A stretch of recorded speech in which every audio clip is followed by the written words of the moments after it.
네, 정치권의 조국 대전, 조국 후보자를 향한 그야말로 한국당의 파산 공세가 펼쳐지고 있습니다. 오늘은 또 어떤 의혹들로 정치권이 맞붙고 있는지 김성환 시사평론가 그리고 김병민 경희대 겸임교수와 이야기 나눠보겠습니다. 두 분 어서 오십시오. 네, 안녕하세요. 안녕하세요.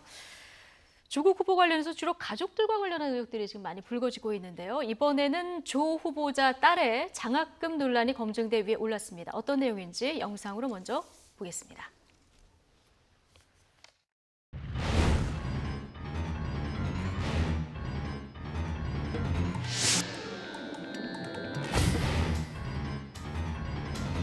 유급을 2번 하면서 장학금을 받았다. 그럼 이거 성적이 우수한 학생한테 주는 장학금도 아니고 또 뭐 경제 형편이 어렵다고 하는 학생한테 주는 장학금도 아니고 이건 도대체 무슨 기준에 의한 것이냐.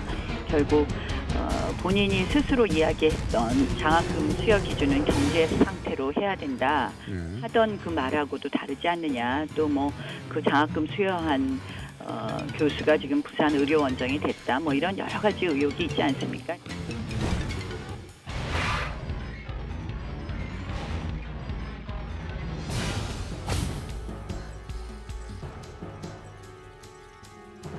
장학금의 고려 대상이 되는 성적에 해당 학기 부분은 낙제가 없었습니다. 그런데 지금 그 이외의 기타의 학기의 성적을 가지고 문제를 삼은 것이고요. 실질적으로 조국 수석이 그 이후에 이 장학금에 이제 장학금을 주었던 그 주체 교수의 인사에 영향을 미쳤는지 아닌지 부분에 있어서도 굉장히 개연성이 거의 없는 부분에 대한 문제 제기를 그냥 다 묶었거든요.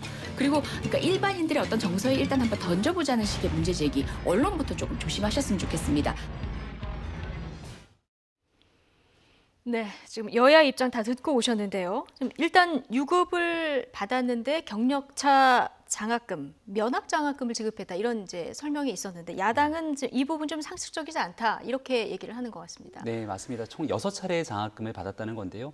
한 번에 200만 원씩 6차례 1,200만 원의 장학금을 받았다는 겁니다. 소천 장학회라고 하는 예. 교수가 직접 이 장학금을 마련했던 부분이기 때문에 외부 장학의 성격이 있어서 일반 장학과는 조금 결이 다른 부분들이 있습니다만 예. 기존에 장학금을 받았던 학생들을 2015년도 이후로 조사를 해보니까 이 조국 후보자의 딸을 포함해서 총 7명 있었다는 겁니다. 예. 근데 조국 후보자의 딸만이 총 6학기에 해당돼서 연속으로 200만 원씩 장학금을 받았고 장학금을 2번 이상 받은 학생은 아무도 없었다는 거거든요. 단 한 차례 장학금 금액도 150만 원 혹은 100만 원을 받았기 때문에 조국 후보자의 딸에게 대해서만 이토록 관대한 친절을 베푸면서 장학금을 지급해야 될 의도가 어디 있었겠느냐라고 야당은 거친 이 공방을 예. 벌이고 있는 상황으로 볼 수 있습니다. 예, 물론 이 장학금이 이제 개인 장학금이라서 네. 어떤 용도로 주는지는 이제 뭐 개인이 선택하면 될 일인데 보통 이제 장학금 하면은 성적이 좋거나 아니면 가정 형편이 어렵거나 보통 이렇게 상식적으로 생각을 하기 때문에 좀 여론의 도마 위에 좀 더 오른 것 같은 이런 일반적인 느낌이 들어요. 상식 수준으로 생각해 볼 때 일반적인 장학재단에서 주는 장학금은 뭐 공모 과정도 거치고 거기에 따른 성적 기준도 있고 뭐 이런 거를 가지고 주로 이제 생각을 하는데요. 그러니까 이 장학금 같은 경우 굉장히 독특한 것 같아요. 예. 뭐 정리를 하면 지도교수 장학금 뭐 이렇게 할 수 있지 않을까 싶은데요. 지도 교수가 개인적으로 네. 이렇게 재원을 마련해서 그런 성격, 예, 그렇죠. 예. 그런 성격을 갖고 있는 거예요. 그러니까 이거를 일반적인 기준하고 똑같이 동률해 놓고 얘기할 수 있겠느냐? 그러면 당신은 호주머니에서 왜 돈 이렇게 썼습니까? 라고 물어보는 거하고 마찬가지 아닙니까? 그러니까 이걸 가지고 공정이라고 하는 잣대로 우리가 판단하기에는 좀 뭔가 객관적인 기준을 마련하기가 대단히 쉽지가 않다라고 생각하는 겁니다. 예. 그렇기 때문에 지금 얘기 나오는 것처럼 뭐 성적이 낙제를 받았는데 그걸 또 줬다고 하는 것도 그것도 그런 관점에서 볼 때는 좀 이해하기 어려운 측면이 있고요. 이거 뭐 너무 옛날 얘기를 하는지는 모르겠지만 그러니까 과거 의대에서 낙제는 이렇게 드문 일은 아니었어요. 그리고 이번 의전원 같은 경우에도요. 의학전문대학원이라는 것 제도 자체가 일반적인 이공계 계열에서 공부했던 학생들이 대학원을 의대로 가서 진학해서 결국 의대 생활도 굉장히 오래 해야 되는 겁니다. 한 8년 정도 예. 해야지 그러니까 의사 자격증을 취득할 수 있는 이런 과정인 겁니다.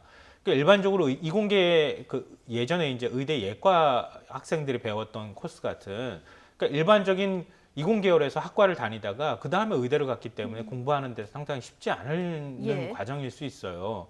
그러니까 낙제를 무슨 뭐 엄청난 일인 것처럼 이렇게 설명하는 것도 저는 뭐 제 경험상 예, 예. 제 주변에 있는 분들하고 비교할 때는 조금 좀 이해가 안 되는 측면이 이 있습니다. 개인 장학금이기 때문에 어떤 그 목적을 가지고 주는지는 이제 개인이 선택할 거고 일반 네. 장학금하고 성격을 똑같은 선상에서 놓기는 조금 어폐가 있다. 이런 그러니까 얘기시네요. 당신이 돈 갖고 있는 거 왜 이렇게 썼습니까라고 물어보는 거하고 똑같은 예. 얘기 아닙니까? 이건 사실관계를 좀 확인을 해야 될 네. 필요가 있는데요. 같이 장학금을 받은 학생들이 있지 않습니까? 여기에 대해서 해당 교수가 내가 이 학생이 마음에 드니까 장학금을 주겠다라는 것이 아니라 공개적인 추천 과정을 거쳐서 장학금을 받게 되는 겁니다. 아, 근데 예. 유독 조국 후보자의 딸에 관해서 많이 이런 추천 과정이 없이 장학금이 지급됐다라는 얘기가 나오고 있기 때문에 형평성의 문제가 제기되는 것이고요.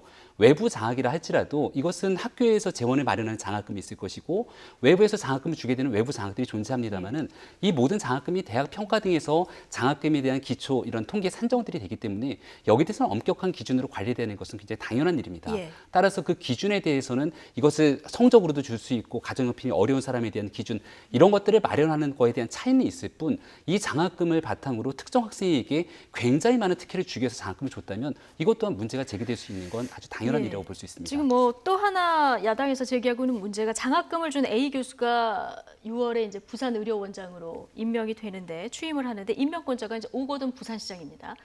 뭐 연결 관계가 있지 않겠느냐 이게 야당의 의혹이에요. 어떻게 보십니까? 그러니까 저는 아직 발견하지 못했습니다. 네. 발견하신 분이 있으면 좀 얘기해 줬으면 좋겠어요. 그러니까 지금 언론 보도의 문제점도 바로 이런 부분이라고 예. 생각하는데요. 어디까지 우리가 공정함에 대한 의문을 제기할 것이냐. 그리고 조국 수석이라고 하는 사람 아니면 서울대 교수라고 하는 직함을 갖고 있을 때 조국이라는 사람이 어느 정도 영향을 미쳤느냐. 예. 그리고 뭐 지금 이제 이 논리로 따지면은 부산 의료원장으로 가는 데 있어서 1,200만 원 장학금을 줬기 때문에 그거 고맙습니다라고 해서 의료원장이 임명해 줬다고 하는 그런 논리로 가고 있는 거 아닙니까? 그런 논법이 과연 성립이 되는지 잘 모르겠어요. 그러면 최소한 그런 거에 합당한 예. 의혹 제기가 충분히 가능할 만한 뭔가의 근거를 가지고 얘기를 예. 해야 되는 거잖아요. 근데 너무 먼 얘기를 다 연결해가지고 그러하니 그러하다 이런 식의 얘기로 할 것 같으면 뭐하러 언론이 필요하고 뭐하러 정치권이 검증을 할 예. 필요가 있습니까? 근데 이 그냥 부분- 의혹 제기만 하고 예. 말지. 근데 이 부분과 관련해서 어떤 연결고리가 있다는 근거를 야당이 제시한 거는 지금 아직 없는 것 같습니다. 네, 이 부분은 좀 사실관계를 바로잡았으면 예. 좋겠는데요. 모든 내용들에 대한 근거가 딱 떨어져서 나왔으면 위법한 행위에 대한 범법자가 되는 것 아니겠습니까? 지금은 그와 같은 상황들을 확인하기 위한 검증의 과정들을 언론에서도 야당도 거치고 있는 상황이고요. 예. 우리가 최순실 국정농단 사건을 바라봤을 때 가장 강한 권력을 가지고 있는 인사들이 있습니다. 근데 그 권력을 갖고 있는 인사들이 모든 내용들을 부인하는 상황이었고 야당이 명확하게 확인된 내용들만을 바탕으로 의혹을 제기했다라면 최순실 국정농단 사태에 대한 진실들은 밝혀지지 않았을 겁니다.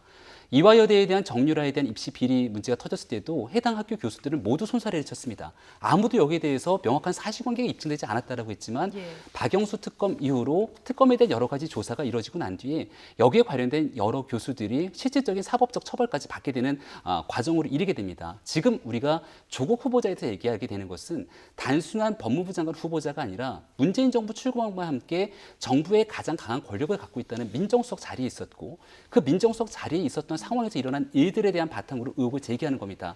이러한 의혹을 제기했다면 조국 후보자 입장에서는 사실 민정수석으로 재직하고 있는 과정에서 본인의 업무와 상관없는 일에 대해서도 굉장히 많은 SNS를 통해서 직접적인 의사소통을 했거든요. 예. 여기에 대한 사실관계에 대해서 이런 부분들은 명확하게 제기되고 있는 의혹들이 진실이 아니다라고 얘기를 하면 되는 건데 이 모든 것들을 다 청문회에서 얘기하겠다라고 하고 예. 있으니 의혹은 점점 더 커지는 것이 아닌가 생각이 됩니다. 이 부분은 일단 우리, 몰랐다 이거는 이렇게 얘기하고 꼭 짚어야 될 것 있는데. 같은데요. 최순실 사태랑 이번 사태랑 이번 그 인사검증 과정을 비교하는 것은 이건 과연 적절한 비유일까? 저는 그렇게 생각하지는 않고요. 지금 야권 일각에서 이런 비유들이 나오고 있는데요. 그러니까 정유라 씨 문제하고 비유하는 예. 것은 너무 과하다는 생각이 들고요. 지금 장학금 하나 가지고 얘기하고 있잖아요. 근데 지금 조국 수석 딸이 장학금을 받았던 게 조국 민정수석이었을 때 장학금 다 받았습니까? 1,200만 원을? 그러니까 그 사실관계부터 좀 명확하게 했으면 좋겠어요. 민정수석 때 영향력을 발휘해서 그래서 장학금을 받은 거 아니잖아요. 그러니까 장학금 받기 시작했던 시점이 언제였습니까? 2015년부터 시작해가지고 지금까지 장학금 받았다고 얘기하는 거잖아요. 그럼 어떻게 조국 민정수석이 장학금 받는데 영향력을 발휘했다고 설명할 수가 있겠습니까? 그리고 그걸 가지고 어떻게 정유라 대학 입학 문제하고 같이 연결할 수 있습니까? 그러니까 조국 민정수석에 대한 야권의 감정이나 예. 아니면은 뭔가 부당하다고 생각하는 것은 저는 이해할 수 있다 하더라도 그래도 손가락질할 때 아무렇게나 막 해도 되는 건 아니잖아요. 동일 선상에서 비교할 수 있는 문제는 아니다. 예. 예, 이런 얘기를 해주셨고요. 지금 자, 딸과 관련해서 의혹이 하나 더 오늘 아침에 제기가 되는데요. 조 후보자의 딸이 고등학교 시절 논문 그 저자 등재와 관련된 논란입니다. 어떤 의혹인지 일단 듣고 오시겠습니다. 고등학생 때 단 2주 인턴 과정으로 의학 논문 제1저자로 올려주는 스펙 관리. 남의 자식은 안 돼도 내 자식은 된다는 결정판입니다. 고등학생이 논문의 제일 저자로 된 거 이거 누가 봐도 인정할 수 없는 건데 이해도 도저히 안 되는 황당한 이런 해명 아닌 변명을 내놨습니다. 지도 교수가 책임 저자로 돼 있으니까 문제가 없다라고 하는데 이 말을 제대로 된 논문을 써본 사람은 이해할 수가 도저히 없는 이런 궤변을 늘어놓고 이걸 해명이라고 하고 있으니 지금 문제 본질이 뭔데 책임저자, 제일저자 이런 말장난을 하고 있을 때인가 본인이.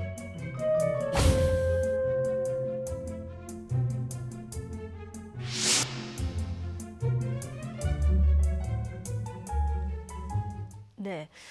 일단 지금 여당의 입장을 들어보면은 뭐 문제는 좀 있을 수 있으나 부당특혜는 아닌 것 같다 이런 얘기를 하고 있고요. 야당에서는 좀 황당하다 이런 주장인데요. 이 논문에 관련된 얘기를 네. 좀 하고 있는 상황으로 볼 수 있는데요. 고등학교 2학년 때 썼던 논문입니다. 네. 이제 고등학교 2학년이 외고에 재학 중인 상태에서 2주 동안 이 병원에서 인턴했다는 건데요. 외고의 커리큘럼 자체로서 이런 임상 병리학에 관련된 논문들을 쓸 수 있을 정도의 실력이 될지 여부들은 조금 판단이 필요합니다만 예. 제 개인적인 상식으로는 어렵지 않을까라는 생각이 드는 것이고요. 지금 문제는 제1저자로 논문이 등재가 됐다는 겁니다. 이 논문을 단독으로 혼자서 썼으면 아무런 문제가 되지 않는 건데 우리가 공동 저자로 여러 명이 이 논문 연구의 프로젝트에 참여를 하게 되면 예. 교신 저자, 우리가 이 책임 저자라고 불리우는 저자가 이 내용들에 대한 어느 정도의 컨트롤을 하게 되고요. 총체적으로 연구를 설계하면서 어떻게 연구를 끌고 가야 될지에 대한 이 논문을 쓰게 되는 사람은 우리가 제1저자라고 합니다. 예. 그래서 교수로 임용되거나 아니면 이 학술 실적에 대한 평가를 받게 될 때 제1저자의 논문 실적이나 교신 저자, 이 책임 저자의 연구 실적에 대해서는 굉장히 높게 평가가 되지만 나머지 공저자에 대한 평가들은 거의 이루어지지 않는다라고 봐도 제일 저자의 역할이 굉장히 중요하게 나중에 왜냐하면 평가를 이 받는 거군요. 논문 전체를요 여러 명이 썼을 때 파트를 나눠 쓰는 게 아니라 누군가가 전체적인 논문을 쭉 끌고 쓰지 않습니까? 예. 이 역할을 한 게 바로 제일저자입니다. 네. 근데 고등학교 2학년 학생이 2주의 인턴을 바탕으로 이와 같은 임상병리학에 대한 수많은 실험들을 바탕으로 예. 존재하게 되는 제일저자의 역할을 할 수 있었는 것인가에 대해서는 의구심을 제기할 수밖에 없는 대목이고 예. 이 논문을 바탕으로 대학교의 수시 모집 전형에서 입학이 가능했기 때문에 이러한 일련의 상황들이 과연 조국 후보자 딸의 스스로의 노력만으로 이루어졌던 것인가? 예. 그리고 여기에 이 단국대학교 병원으로 인턴을 가서 최종적으로 논문이 발생하게 되는데요. 당시 고등학교의 동급생의 부친이 바로 이 대학 교수라는 얘기들이 나오고 있지 않습니까? 그런 측면에서 이 스카이캐슬이라고 하는 드라마에서 일어났을 법한 일들이 지금 현재 우리가 보고 있는 후보자 청문회 과정에서 나타나는 것은 아닌가? 많은 국민들이 네. 의구심과 의혹을 제기하고 있는 상황입니다. 이게 이제 뭐 수시 전형에서 유리하게 해서 대학까지 연결이 됐는지 이 부분은 뭐 앞으로 좀 판단이 필요할 부분인데 어쨌든 지금 교수님 얘기를 들어보면 제일 저자가 나중에 굉장히 좀 평가를 받을 수 있는 그런 어떤 위치, 역할을 하는 거라고 얘기를 하셨는데 고등학생인데 이렇게 논문을 쓸 때 실험 설계도 해야 되고 해석도 해야 네. 되는데 이게 가능할까? 이런 지금 의혹들이 나오는 것 같아요. 그러니까 그 논문을 지도했던 지도 교수도 얘기하고 있어요. 내가 조금 과했나 내가 이런 좀 식의 과했나. 예. 이런 반응도 하더라고요. 그러니까 그렇게 열심히 노력하는 학생들 또 그런 학생이 이제 국제반이었을 때 그랬잖아요. 유학 네. 가는데 좀 도움을 줄 수 있다면이라고 하는 개인적인 뭐 선의를 가지고 했다. 뭐 이렇게 지금 그 지도 교수가 얘기를 하고 있는 상황인데요. 예. 근데 그 얘기는 뒤집어서 얘기했을 때 특정 학생한테 좀 더 많은 특혜를 베풀거나 아니면 그 학생을 위해서 뭔가의 맞춤형 논문을 만든 거 아니냐라는 의혹을 받기에 충분하다라고 예. 생각합니다. 근데 앞서도 뭐 제가 계속 말씀드리지만 그러니까 그것과 조국 민정수석이 어느 정도 관련이 돼 있느냐라는 부분 이런 것들은 좀 우리가 예. 한 번쯤 따져볼 필요는 있겠다라고 생각합니다. 그러니까 예를 들어서 이제 외고에 다녔잖아요. 예. 외고에 다닐 때 외고에서 이런 유사한 프로그램들을 운영해서 좀 더 좋은 대학의 학생들을 보내거나 수시 모집으로 학생들을 보내는 과정에서 이런 일들이 지금 많이 이루어지고 있느냐 아니냐 예. 이런 부분을 좀 따져봐야 할 필요가 있고요. 이번 사안 같은 경우에도 학부형 중에 의대 교수가 있어서 그 교수가 주도해서 이런 프로그램을 만들도록 했다 이렇게 얘기를 하고 있잖아요. 그러면 조국 민정수석이 여기에 관여했을 가능성보다 오히려 그 학부형이 관여했을 가능성이 더 높은 것이죠.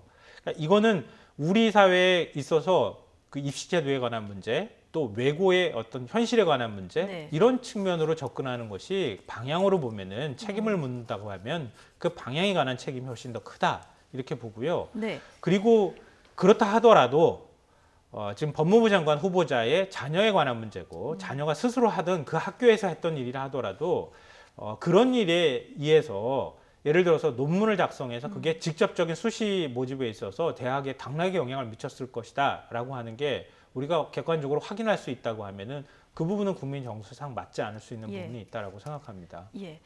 뭐 의혹의 검증 과정이 앞으로 좀 뭐 진행이 돼야 되는 부분이 있고요. 지금 법무장관 후보자를 검증하는 거기 때문에 조국 전 수석이 알았는지 몰랐는지 이 부분이 굉장히 중요하다는 말씀 해주셨습니다. 지금 사모펀드 같은 경우는 좀 연관성 있을 수도 있는 부분인데 여기에 관련해서도 지금 새로운 의혹이 또 제기가 됐는데 사모펀드 운영사의 실질적인 소유주가 조국 후보자의 오촌 조카다 이런 그 새로운 의혹이 또 나왔는데요. 네, 여기에 대한 뭐 명함을 파고 다녔다라고 예. 하는 증언들도 나오고 있는 상황으로 볼 수 있고요. 사모펀드는 실제로 투자하게 되는 투자자가 있을 것이고 이를 운용하게 되는 운용이 서로 다르지 않습니까? 예. 따라서 투자하게 되는 투자자가 운용에 전혀 관여하거나 개입할 수가 없도록 돼 있는데 특히나 민정수석이던 시절에 사모펀드에 투자를 했기 때문에 여기에 대해서 만약에 이 운용 과정에 영향력을 행사할 수 있다라면은 이건 이해 충돌에도 같이 어긋날 수 있는 부분이라 논란이 커질 수 있습니다. 조국 후보자 입장에서는 이 사촌, 오촌 조카인 것은 맞으나 예. 이 오촌 조카가 운영하고 있는지도 몰랐고 여기에 대해서 전혀 개입한 적이 없다라고 얘기를 하고 있지만 어디까지나 조국 후보자의 해명일 뿐이고요. 실제로 또 많은 국민들 혹은 야당이 의혹을 제기할 수 있는 부분들은 왜 재산 중에 상당히 많은 금액을 이 사모펀드에 그토록 많이 투자를 했는가. 특히 약정에 대한 금액을 보게 되면은 거의 뭐 70억이 넘게 되는 약정을 걸기도 하고 여기에 아들과 딸, 이 아들과 딸은 경제적 활동을 하지 않는 아들과 딸인데 여기에 5천만 원씩 투자를 또 결정하지 않습니까? 그러니까 결국은 돈이 있는 사람들이 나중에 증여에 대한 부분에서 이 편법으로서 이런 사모펀드를 활용한다라는 얘기가 나오고 있는 건데 예. 여기에 대한 자산 증식에 대한 수단 혹은 자녀들에 대한 이 증여에 대한 편법의 수단으로 이 부분을 활용한 것 아니냐? 거기다가 만약에 오촌 조카와의 연계성까지 있게 되면 자본시장법 위반까지 연결될 수 있다라고 하는 게 야당의 주장으로 볼 수 있습니다. 뭐 국민 정서상 괴리는 좀 뒤로 해보고 친척이 소유주면 어떤 부분이 문제가 되는 겁니까? 그러니까 알았을 개연성이 블라인드 투자라는 게 의미가 없을 가능성이 높다. 뭐 이런 예. 차원에서 지금 자꾸 얘기가 되고 있는 건데요. 그러니까 저는 이제 사실관계를 다 뒤섞어가지고 엄청난 의혹이 있는 것처럼 얘기하기보다는 좀 차근차근 정리를 하면서 문제점이 있다고 생각하는 부분은 문제가 있다고 지적하는 것이 맞지 않나 싶은데요. 지금 오촌 조카가 이 운영사 대표는 아니잖아요. 그러니까 운영사 대표는 다른 사람입니다. 지금까지 확인되고 얘기 나오는 것은요. 오촌 예. 조카가 소개해줬다고 하는 정도까지 얘기하고 예. 있는 것 같아요. 지금 이제 의혹은 마쿠 운영자였다. 명함에 네. 뭐 이름을 근데 넣고 그거는 이제 다녔다. 조국 이런 후보자 쪽에서 인정하는 것은 예. 소개해준 사람 정도. 소개해준 것은 맞지만 예, 예. 실제 운영사 대표는 지금 운영사 대표 스스로도 그렇고 뭐 오촌 조카라고 하는데 뭐 실제로 조 씨도 아닐 뿐더러 운영사 대표하고는 직접적인 뭐 친인척 관계로 연결돼 있지 않다. 왜냐하면 그 운영사 대표는 다 명확하게 나와 있는 거니까요. 근데 실질적인 운영자이냐 아니냐 이런 부분들은 다시 한번 확인해 볼 필요가 예. 있다고 생각하고요. 그리고 마치 사모펀드가 엄청나게 뭐 불법적이고 뭐 이런 것처럼 설명하는 것도 좀 맞지 않다고 생각하고요. 이미 사모펀드는 굉장히 활성화되어 있고요. 한 400조 정도 국내 사모펀드 설정액이 다 있는 상황이기도 합니다. 그리고 2015년도에 박근혜 정부 시절에 사모펀드 활성화 정책에 따라서 사모펀드를 굉장히 쉽게 만들 수 있도록 다 바꾸기도 했고요. 예.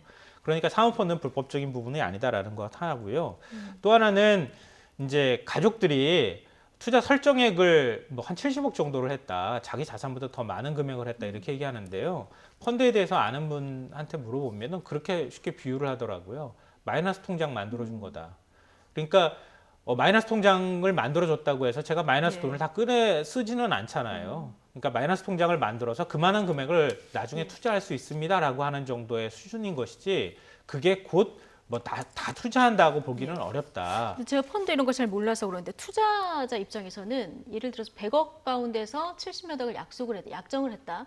그럼 그 규모에 맞춰서 뭔가 계획을 세우고 할 텐데 이게 나중에 약정 금액을 안 넣었을 때 또 아무 상관이 제기는 없다는 아무 겁니다. 상관이 없습니다. 네, 아무 상관이 없다고 하는 거고요. 그래서 제가 마이너스 통장이라고 비유한 예. 겁니다. 마이너스 통장을 은행에서 만들었다고 하더라도 그 한도 내에서 제가 돈을 빌려서 쓸 수는 있겠지만 예. 그렇다 하더라도 돈이 안 들어오면 만약에 약정 금액이 안 들어오면 나중에 투자사에서 자금을 굴리는데 뭐 이런 문제는 없는 겁니다. 그거하고는 별 전혀 상관이 별개, 없다. 예, 별개로 전혀 별개의 봅니다. 문제라고 합니다. 일정하게 그 정도의 돈을 나중에는 투자할 수는 있다. 근데 실제로 투자하는 금액이 중요한 것이다라고 예. 이렇게 정리하면 되지 않을까 싶은데요. 네. 근데 그거하고 재산의 5분의 1을 투자했다 이렇게 얘기하는데요. 저도 재산이 별로 많지 않아서 5분의 1이 10억 원이라고 하는 게 좀 실감이 나지는 않습니다. 그런데 일반적으로 투자를 하시는 분들 입장에서 자산의 5분의 1을 투자한다. 또 예. 리스크가 큰 데에다가 5분의 1 정도를 투자하는 것은 이거는 엄청나게 과한 투자라고 얘기하지는 않습니다. 일반적으로. 그러니까 물론 일반 손해 보지 않는 리스크가 없는 데다가 집어넣기도 하고요. 그리고 일부는 리스크가 큰 데다가 예. 뭐 하이 리스크 하이 리턴이잖아요. 그러니까 그런 데 투자하기도 하는 거죠. 그러니까 우리가 생각하는 자산 규모를 가지고 50억 원이 넘은 자산을 갖고 있는 사람이 돈을 굴리는 방법을 예.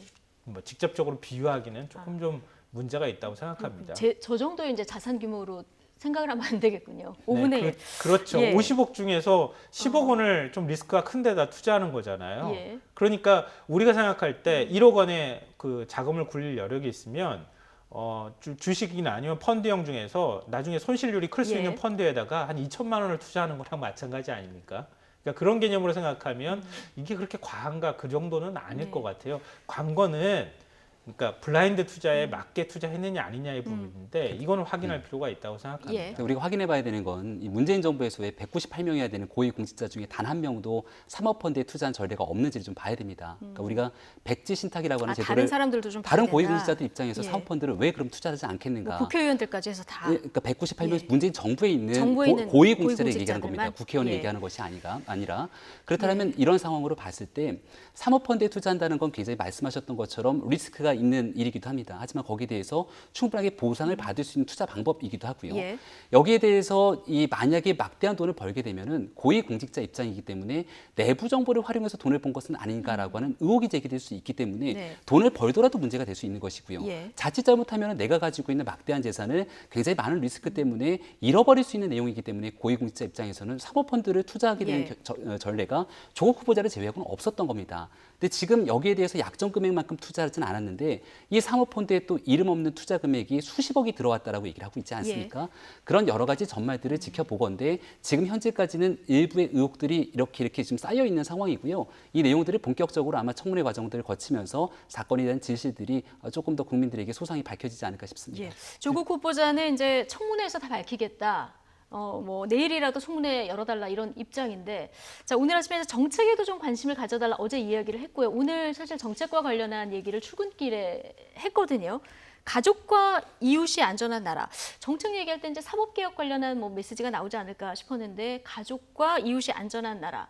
자 이런 메시지를 던졌습니다. 어떻게 보셨습니까? 분위기를 좀 환기하고 싶었던 분위기를 측면이 환기하고 예. 싶었던 마음이 있었을 것이다. 지금 이제 예. 자신과 관련돼서 그러니까 조국 후보자와 직접 관련돼 있는 부분과 그렇지 않은 부분이 지금 구분이 안 되는 상황에서 막 나오고 있잖아요. 하다못해 조국 후보자 동생이 이혼을 제대로 했냐 안 했냐 가지고 예. 얘기하는 그러니까 이런 막 여러 가지 의혹들이 다 뒤섞여 버리는 상황에서 어떤 방식으로든 조국 후보자 입장에서 좀 비전을 보여준다고 할까요? 정책에 네. 있어서 그런 부분들을 좀 강조하고 싶었을 거라고 생각합니다. 그래서 좀 분위기를 환기하는 효과를 좀 만들어야 할 필요가 있지 않았을까 싶습니다. 예. 어쨌든 좀 조국 후보자와 관련된 여러 가지 의혹이 나오는 속에 정치권에서도 설왕설래가 이어지고 있습니다. 이 얘기 잠깐 듣고 오시죠. 조국 후보자의 사퇴를 가장 앞장서서 촉구하는 사람, 바로 과거의 본인, 과거의 조국 후보자입니다. 조국 후보자의 사퇴는 과거의 조국의 명령입니다. 이렇게 많은 비리 혐의가 나오는 후보자가 그동안 없었거든요. 네네. 밀성이 부족해서 이제 TF 전담팀을 꾸리게 됐습니다. 돈을 버시는 재주를 갖고 계신 건 해드리겠는데 네. 그런 돈 버는 재주를 갖고 계신 분이 꼭 법무부 장관이 돼야 되는지는 대단히 의문입니다. 후보자가 아닌 동생의 이혼 문제까지 정치에 공세를 하는 것 자체에 대해서는 문제가 있다고 봅니다. 향후 문재인 대통령이 있는 대권 후보자로서 지금 자리매김하는 과정 아니겠느냐. 그래서 향후에 있을 수 있는 대권 후보자의 짝을 미리 좀 자르겠다라는 그러한 조급한 불안감 표출이 아닌가. 자유한국당이 인사청문회를 정쟁의 장으로 완전히 타락시켰습니다. 지금 현재 이루어지고 있는 방식이 어떤 사람도 장관 후보자에 못 나가게. 왜냐하면 5촌과 8촌과 딸과 아들 그리고 부모가 말릴 것 같습니다. 심지어 동생의 이혼한 배우자까지도 이제 누군가가 장관으로 나간다면 말릴 것 같습니다.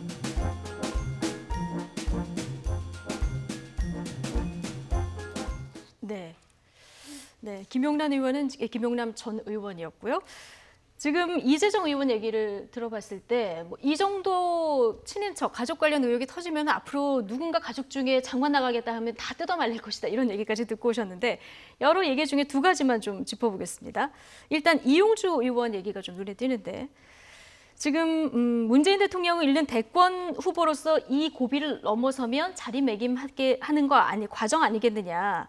그래서 야권에서는 오히려 긴장해서 이 싹을 자르려고 하는 것 아니겠느냐 이런 얘기인데요. 어떻게 일리가 있는 얘기라고 보십니까? 네, 저는 최근에 야권에서 제기하는 의혹들 보면서 조국이 난 사람이긴 난 사람이다. 예.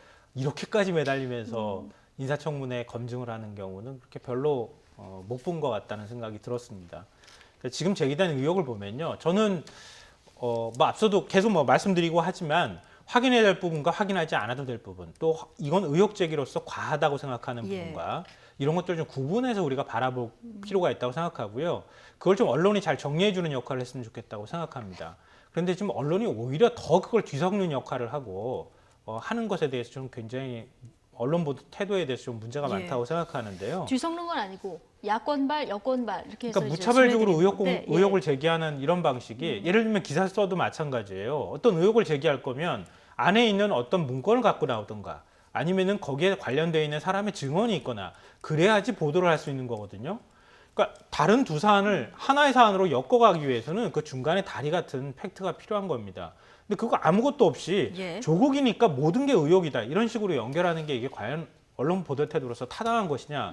저는 그렇게 생각하지는 않습니다. 그런 면에서 지나치게 우리나라 언론이 흥분하고 있다라고 생각하는데요. 보도를 하려면 팩트 검증 작업이 필요하다 이런 얘기를 해주셨는데 그리고 조국 수석과 관련돼서 여러 가지 의혹 제기 중에서 지금 굉장히 중요한 부분이 빠져 있는 게 뭐냐면요. 조국이라는 사람이 부당하게 자산을 증식한 게 있느냐라는 거예요.